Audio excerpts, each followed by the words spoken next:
Forever a wise guy. Let us simply say there may be moments within what you would perceive to be our demeanor where we would seem to be perhaps intent upon something. But there is always contentment with that. So you're simply focused more in certain directions Perhaps, at times, okay. That may create an apparency of fluctuation. And it is fluctuation, but not within what you would call a wide range of emotional fluctuation. Gotcha. Some reflection on personal experiences that occurred recently, actually been going on for some time. We've addressed this, I think most of the answers are there, but it has to do with... Shall we now undress it? Yes, undress it. I like that concept very much. Anyway,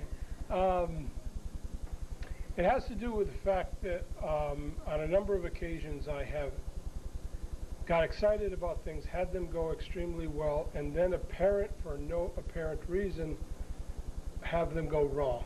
Wrong? Wrong, meaning heavy fluctuations in emotion appear to be able to not sustain the excitement or to have the specific materialization. Now, I know that this, you speak of the subject of expectancy, and one comes back to simply allowing what occurs to occur. Yes, and recognizing what is occurring to be a part of the change you have made, and ceasing to assume that it is an indication of an interruption in that idea. That's part of what I need some would like some reflection on, because it seemed to fall into the old pattern of... Why do you continue to assume? Let me put it this way. Sure. The old pattern, if it is anything, is your continuance to assume that you are falling back into an old pattern. No, I'm simply trying to look at it. This is not true. I don't expect these things to occur. That's not the point. Okay. What we are saying is that when they do, you are saying that you continue to evoke the old pattern of assuming that these things that have occurred are the wrong things, rather than knowing you have changed, and therefore what is occurring is the thing that is indicative of the change and not an interruption in the change. Understood intellectually. Emotionally, you've got, I have an excitement going, something is flowing in a particular direction, and then there is the feeling, I know this is possibly not, you're not too familiar with feeling like crap, but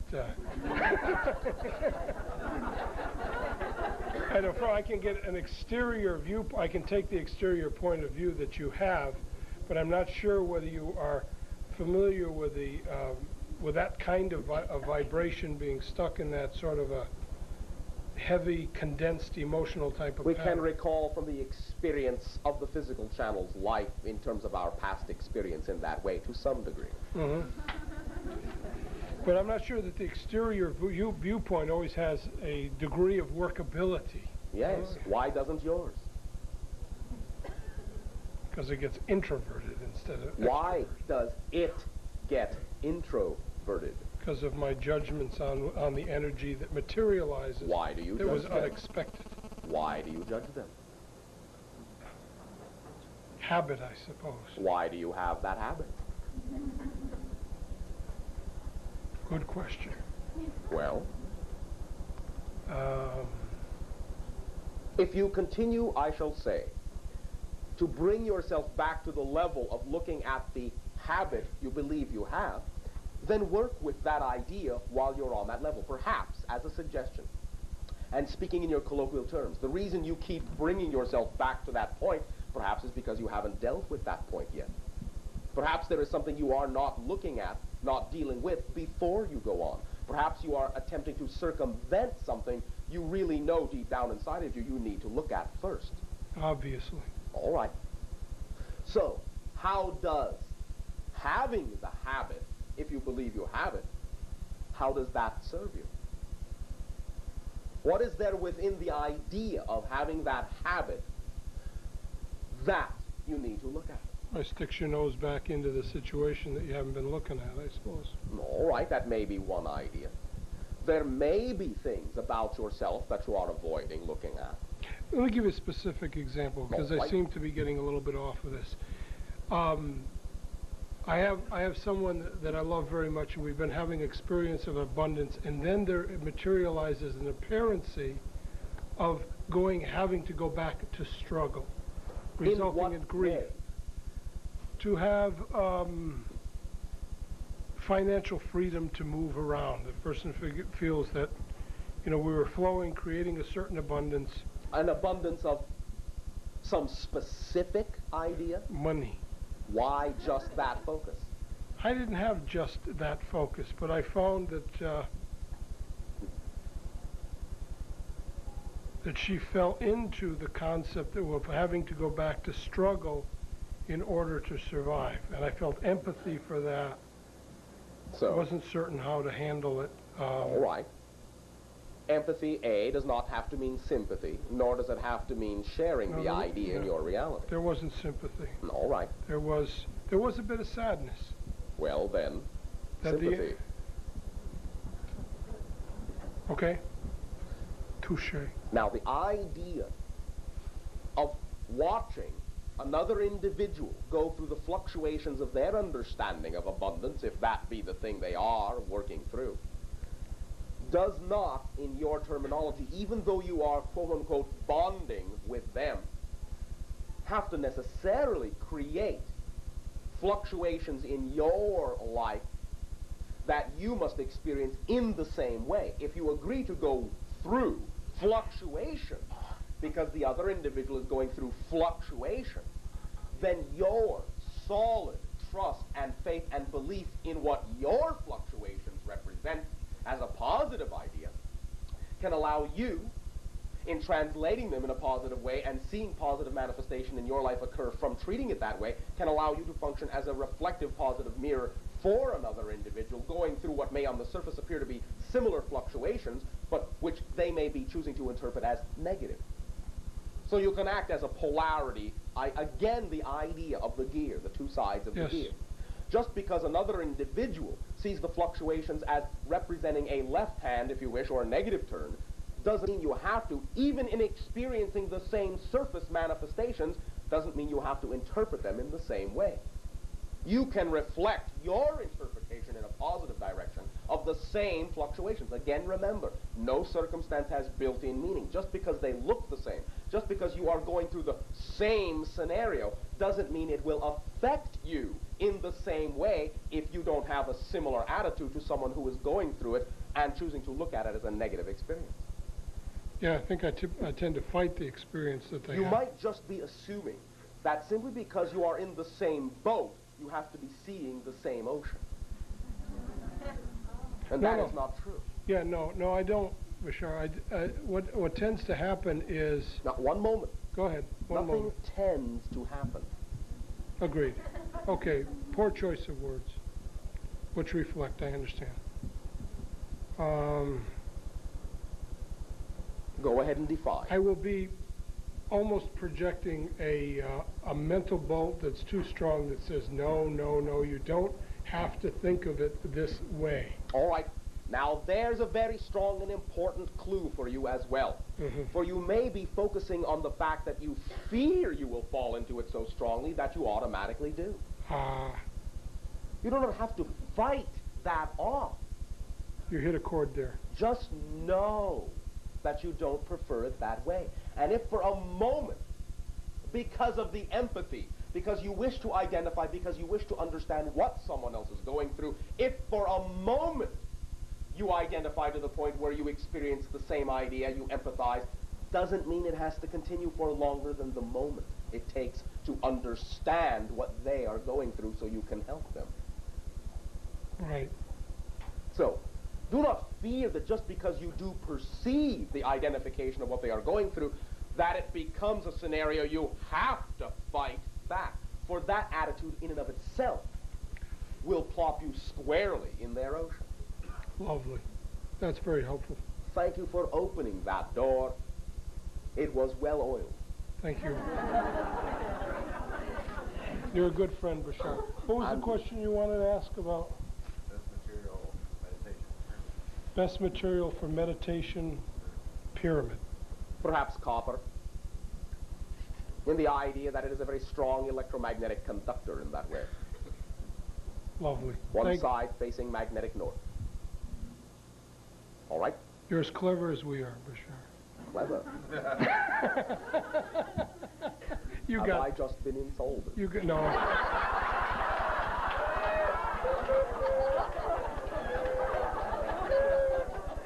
Only if you choose to assign that meaning to it. I will take it as a compliment. Oh, well, good. That is the way it was meant. Oh, I know. But you know how much fun we love to have with you. I know. Together. Yes. Bye-bye. Thank you. Hello. Sharing. Hi, Bashar. Hi. Good to see you. And I'm really sharing this evening. By all means. Oh, great. Pick up, be bold, and share. Okay. I will take. Oh. All right. Enjoy your share. Thank you. Okay. Well, last week I learned to follow the excitement. So I thought, well, I'll do it. So I well, I needed a job at the time. So one of the things I did was call up a company I used to work for, and I couldn't have just an ordinary job. I had to have the best exec secretary job there. So I used to work there, and the executive I called said, "How did you know?" I said, "Know what?"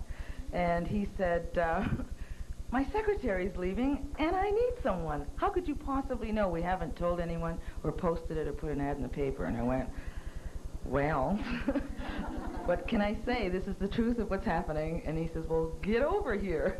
So I went over there and had a nice reunion with them, and then I was in waiting, okay? And I didn't really know if I had it, but I was pretty sure I did. So I had some considerations on it, though. I thought, geez, I'm going to get stuck in this job. It's going to take up so much of my time. I'm a singer also, so I need a lot of other time. And and I had these considerations like, oh, God, it's going to be full-time. I'm not going to have enough time, right? So it just kind of floated along for 2 weeks while I was listening to Bashar tapes and everything. And then there's another excitement in my life to follow, and I thought, well, that's cooking on the back burner. I'll go off and follow this other one. And so I made a reunion with a very dear friend of mine who was appearing at the Anaheim Convention Center last Saturday. And I went, and I was so excited to see him again, and it was packed there.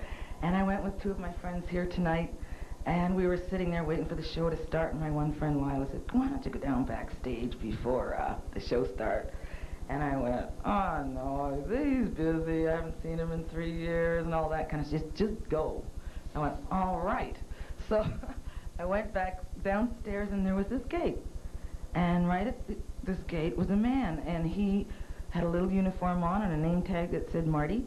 And I said, "Hello, I'm a friend of Jose's, and I'm here to see him." And he goes, "I'm sure you are." And he just opened the gate. Right? And yeah, I just walked right on through. And I went backstage, and I just had this most incredible reunion with him. And he asked me, "Please stand beside the bandstand while I do the concert." And I said, "I'd love to." So I just stood there, and when his opening number, it was just so incredible, the excitement and ecstasy of that moment with the crowd and everything and the orchestra, and I just stood there and realized I am living my dream. Hey! Yes, yes. 'Cause that's what I wanted to do, and there I was, and I went, this is where I belong. All right. So I had two really great, tremendous things happen, and then I started having a dream. Okay. And I dreamt that I was going into, I thought it was a car wash, right? And I thought I was in my car, but I like my little car, and it's kind of like a little spaceship, you know. And I drove into this place, and it was all white and misty. And I went, well, it's not really a car wash, so. So I got out of my car, and it was more like a bay, like a big bay, you know, like a docking bay or something. And I got out of my car, and I stepped back, and I took some things out of the car to throw in the garbage that I didn't want. And my car immediately transformed into what I thought was this beautiful white motorhome. And I went, this is beautiful, right? And I went, wow. So I went inside, and everything looked familiar to me. And I went, yeah, that's mine. Okay, and then I went outside. Oh, I was about to go outside, and this man came in. And he resembled a man who had threatened me once in my life. And I had a trickle of fear for a second, then I went, right? And the guy came towards me, and he just looked at me, and I just put it out there, hey, no negativity. So, so instead of harming me, he just went around and he picked up some of my belongings, and he just started putting them in an order that I didn't approve of, okay? And I went, okay. And I just walked out. I didn't get all caught up in it, right? So I walked out, and I'm standing there, and I turn around, and to my left is this guy, and he's like 8 feet tall, 7 or 8 feet tall. I mean, I had to go like that, you know, I'm short, but I looked at him, and I went, gee, that's weird, I haven't seen you before. Right, and he goes, well, I've seen everything that's happened. And I went, really? And as I kept perceiving him, I could perceive him even more. And here was this gorgeous man. He was blonde. He had giant blue eyes, beautiful light tan golden skin, flashing perfect white teeth. He was gorgeous, right? And I went, wow.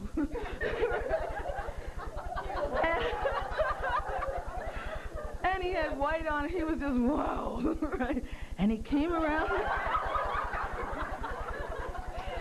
And he came around behind me, and I went, whoa. And he put his... and I was so like, wow. And he put his arms around me from behind. And I felt as though I was being enveloped in wings or something. It was so wonderful. And he put forth to me the most love I have ever experienced. And I melded with this person. And yes, you did. For it is you. It is your own future beingness. Welcome home. Thank you. To that space, to that ship, and to yourself, which has beckoned you from across the ages.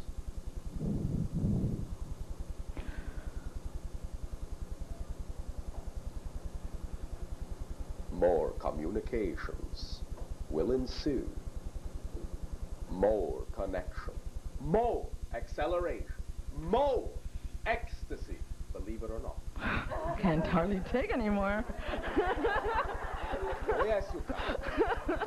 Perhaps not the you are now, but the you are becoming will always be able to let more in and give more out.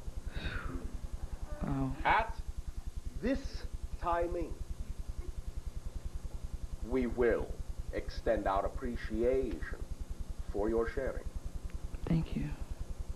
And will suggest that each and every one of you live your break.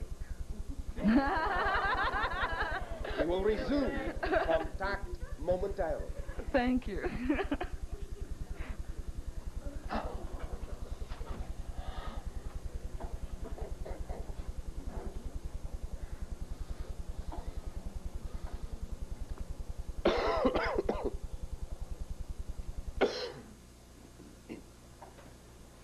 Give me an explanation of the words Adonai Vasu Barakas, their origin, their meaning.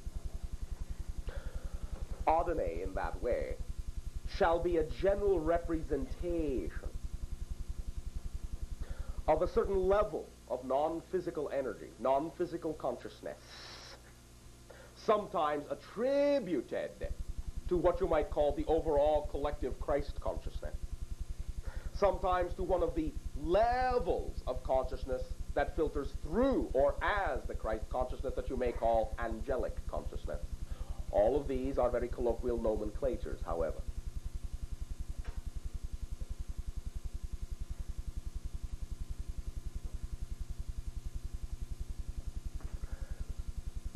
The secondary has to do with filtering some of that particular style of consciousness through a particular format, a cultural format upon your planet that is very ancient, centered around the areas you would call the Himalayas. and therefore perhaps reflective of very ancient interpretations, very ancient relationships, and very ancient understandings of the world spirit, the collective soul, if you will. Repeat the third. Barakas. Adonai Vasu Barakas.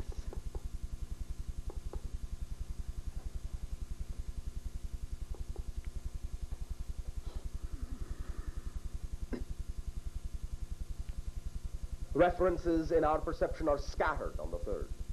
There seem to be many connections, many plug-ins to many different cultures at many different times, some of which may even be, in your terms, extraterrestrial in origin. It is a very ancient terminology in that sense, but it has become extremely mixed throughout the different cultures and evolutions upon your world. It was used as a closing salutation on many tapes that I heard done by a channel 15 years ago from a Space Brothers, the boys upstairs, as they called them. And I never knew. There are girls here too. Good. Now, yes, that is some of the extraterrestrial energy we are connecting into. But it is not exclusive to the upstairs in that sense. I see. It has been utilized many times in many different cultures, many different sects of understanding upon your planet.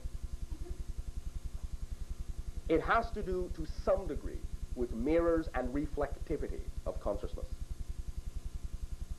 It has to do also with ancient intertwinings, some of them actually genetic, between your civilization and others. And the mirroring represented in that connotation as well. Some of it will reach deeply down into your ancient beginnings as physical beings upon your world. And let us say briefly, those that have been watching since then.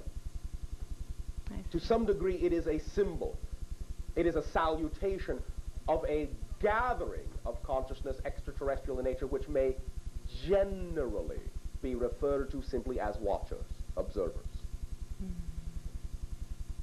For now, that is our perception. For now.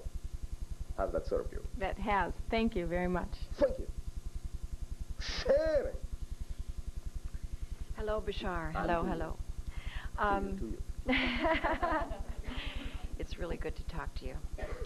Why? Well, because I have a project in mind, and I thought I'd broach it to you, a co-creation. All right. And a little background on it was that last year, not this last winter, but the winter before, when it rained so much, there was a manifestation on the hills above a little town named Gorman on the ridge route of your two favorite colors that you've given us in many meditations, the orange and the blue. And I came upon them Easter Sunday upon those hills the year before last Easter, a year ago Easter. And for 3 miles, it was brilliant orange. And in all the cracks of the hills, down through the little gullies, there was this beautiful blue of the lupin. Well, last year, there was not very much rain.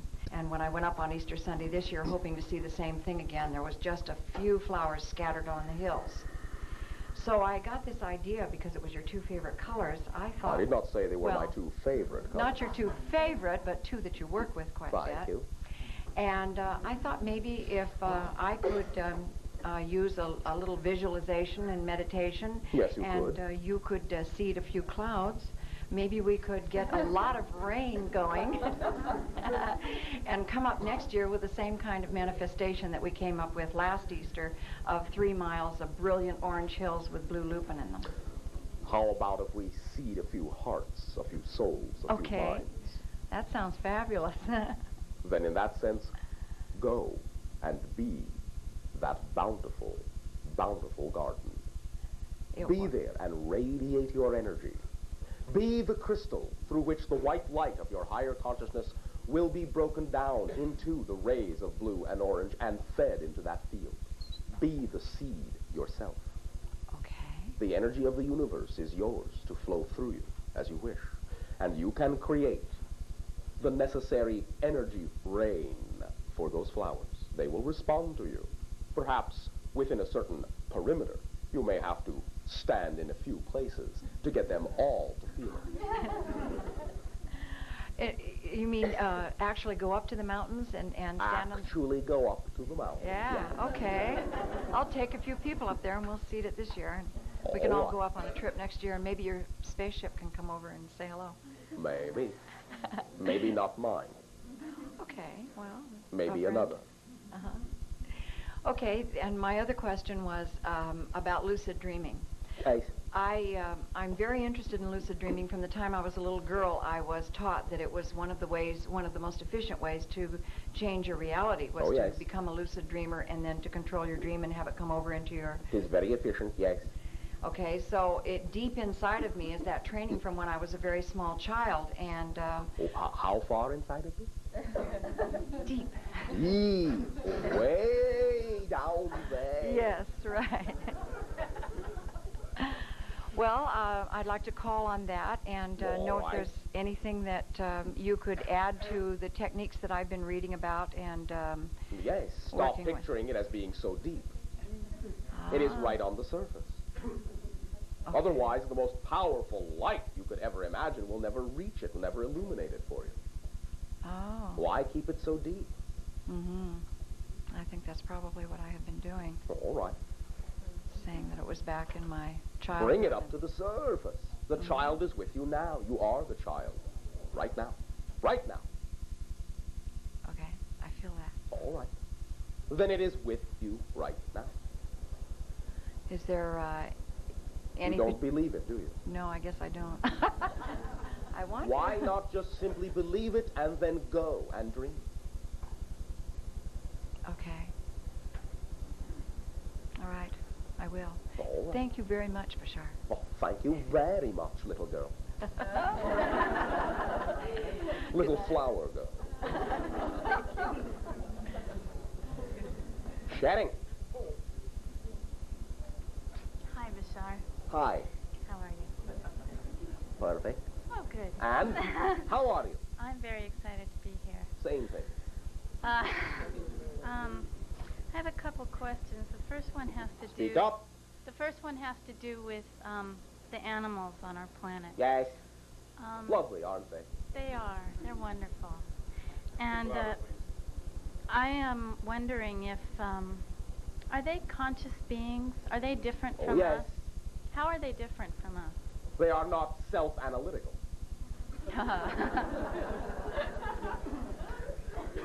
That is the prime difference. Mm-hmm. I guess what I want to know is how I can get in contact with them better, how I can communicate with your them emotions, with your heart, with your understanding, with your love, with your sharing, with your joy, with your playing with them, with your entering their realm of nature, and getting in touch with the fact that they are also simply projections and aspects of your own consciousness. Getting in touch with those aspects of your consciousness will bring up within your imagination, your emotionality, and your physicality all the identificational vibrations you need to begin to relate to them as one of them and allow them to relate to you as you. For you are extensions in that sense. That sort of gets into my second question, which is, I understand that I create my reality. Right. I also understand that there are other beings that exist apart from me. All right, in a sense, yes. Well, that's where I get confused. Where does that line lie? How? It lies within you. And it isn't really, truly a line in that sense. The idea simply is to understand that whatever it is you experience, regardless of whether it is an interaction with another being or not, you must create in your reality your version of that being in order to perceive that you are interacting with them anyway. So what you are actually physically directly interacting with is still an extension of your energy. Even if it is a representational extension that represents someone else. You follow me? Not exactly. All right.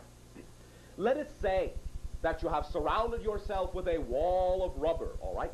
Okay. Now, it is plain and smooth, perhaps if you wish, a 360-degree sphere of smooth, thin rubber. Yes. Now, you know there are other beings out there somewhere beyond the wall of rubber. When another being comes up and says, hello, anyone there? You say, yes, in here. Well, they may press their face into the rubber.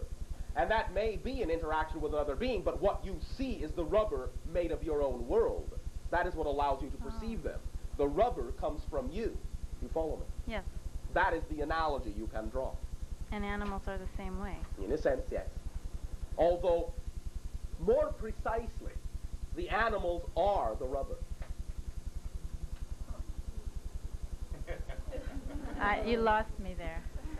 Animal consciousness, though it is its own consciousness, as the rubber is its own recognizably different material from you, is an extension of you, is an extension of creational energy manifesting in the format conducive to reflect in the most efficient possible way your particular connections to all that is through that particular scope, that particular aspect, that particular idea. Animal consciousness is the rubber. It is not really beyond the rubber. Now, in a sense, everything is the rubber. But animals are more just the rubber itself because they are not self-reflexively, analytically aware. They are aware, but only as pure consciousness. They are knowing consciousness, not thinking consciousness. They do not remove themselves from the essence, the fabric, the rubber of creation. Whereas what you call intellectualized sapient beings can create the illusion that they are something separate from the rubber and then use the rubber to create a representational format in which they can reconnect in order to be able to interact in an apparently remote way. You follow me? A little bit. All right. It has sunk in. Yes. Let it play itself out in your imagination. Dream and drift about it. Muse about it. Contemplate about it. Do so in nature, and the animals will reflect, as the loving guides and reflections that they are, all that you need to understand about your relationship to each other. Good. It does not have to be an analytical understanding. Yes, that's true. Just in response to that, I usually have very clear dreams that I remember very well, but I Right. have not been for the last week or so. You are simply not yet used to the fact that you are beginning to blend the dream and the physical reality together as one. There is some confusion on your part because it is not as clear-cut a separation anymore. That's very true. I have one more quick question, and this is in response to, I heard you about a month ago talk about the fact that there are a lot of people in our government that know about you and have interacted with you. Not me Well, specifically, you but as... the various civilizations in the association, yes. Yes. Where I work, we had a presentation not too long ago by a man from the Air Force Yes. about our role in space exploration, our Earth's role, Yes. named Joseph Angelo, and I wondered if he was one of those people. Not directly. Okay. But there are, in your terms, orders being passed down, filtered down to certain individuals to get them to function within an overall plan of timing that is conducive to the revelation by your government of the information that they are aware of. Even though many of the individuals in that plan do not know there is a plan. Okay, I just wondered because he seemed to be expressing a lot of the ideas and philosophies that I'm hearing here. He has his own understanding of this as well, quite apart and aside from the intimate knowledge that certain other individuals may have. He is generally aware of what is going on, and that is why you are picking up that general representation. But it is not a direct understanding. It is what you would call speculation that is mostly accurate. Okay. Thank you. Thank you very much. Rainbows to you. Shedding. Hi, Bashar. Hi. couple of months ago, I was sick and was in the hospital, and I came to see you after that little bout, and you had told me to do what excited me most, and that things would come through in my dreaming state.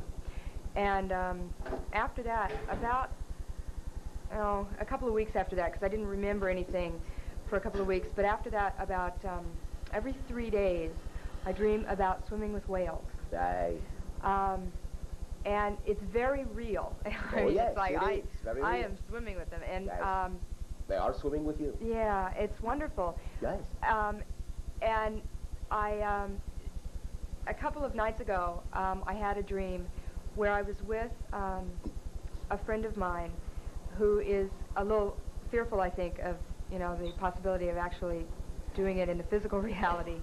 And we were near this tank, and there were 3 large whales, and they were swimming around and around, and we were petting them and touching them and talking with them. And a man came in the back, and I don't know who the man was. There was no face attached. But he had said something, and all of a sudden I, for the first time, got fearful of their size. And immediately the 3 whales disappeared, along with my friend.